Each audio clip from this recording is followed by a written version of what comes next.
आज हम जिस विषय पर बात करेंगे वो है क्रोध। क्रोध वो भावना है जो हमारे सारे जीवन को घेर कर रहता है। क्रोध को ना उम्र की मर्यादा है, ना ही ज्ञान की। कब, कहां और किस कारण से क्रोध पैदा हो जाए वो कोई नहीं जानता। और जब क्रोध जन्म लेता है तो तुरंत ही विचार करने की शक्ति खो जाती है। बुद्धि पर अंधकार छा जाता है। वर्षों के संबंध पल भर में टूट जाते हैं। सारा जीवन बिखर जाता है। किसी भी कारागार में जाकर देखिए, अधिकतर अपराधी क्षण भर के क्रोध का दंड भोगते हुए दिखाई देंगे, पर फिर भी हम क्रोध पर अंकुश नहीं लगा पाते। बार बार हम क्रोध ना करने का प्रण तो लेते हैं, पर बार बार हमसे क्रोध हो जाता है।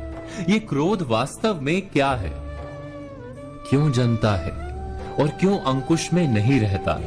उदाहरण के लिए आप एक बालक को देखिए।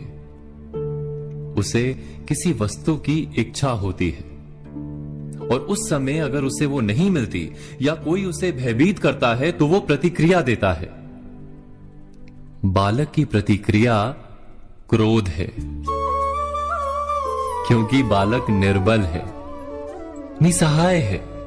बालक अपनों से बड़ों को अपने वजूद का एहसास, अपने अस्तित्व की प्रतीति करवाने का प्रयास करता है क्रोध के माध्यम से। बड़े होने पर भी हम क्या ऐसा ही नहीं करते? क्या क्रोध हमारे भीतर बैठे बालक का प्रतिभाव नहीं? अर्थात क्या क्रोध वास्तव में केवल बालक जैसे व्यवहार का नाम नहीं? जब अहंकार को घाव होता है, जब भय लगता है, जब कोई वस्तु हमें प्राप्त नहीं होती, तब हमें क्रोध आता है। ठीक किसी बालक की भांति। हम जानते हैं कि आईने के सामने खड़े होकर मुंह बनाने का खेल बालकों को शोभा देता है, बड़ों को शोभा नहीं देता। फिर भी हम बालक की भांति क्रोध करना बंद नहीं करते। हम अनुभव से जानते हैं, दूसरों को देखकर बता सकते हैं कि क्रोध से कभी कुछ प्राप्त नहीं होता। सम्मान हो, संपत्ति हो, प्रेम हो या सुरक्षा हो, क्रोध से नहीं मिलता। मिलता है तो प्रयासों से, कार्य करने से, बुद्धिपूर्वक विचार करने से। मनुष्य मात्र अपनी आदतों के अनुसार ही जीता रहता है। क्रोध भी आदत बन जाती है।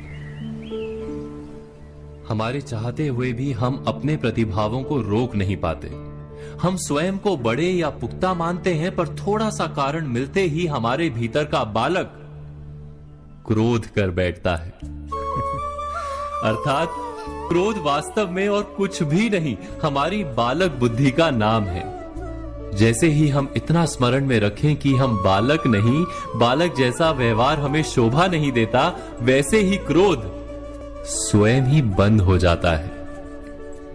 क्या ये सत्य नहीं? इस पर विचार मनन अवश्य कीजिएगा।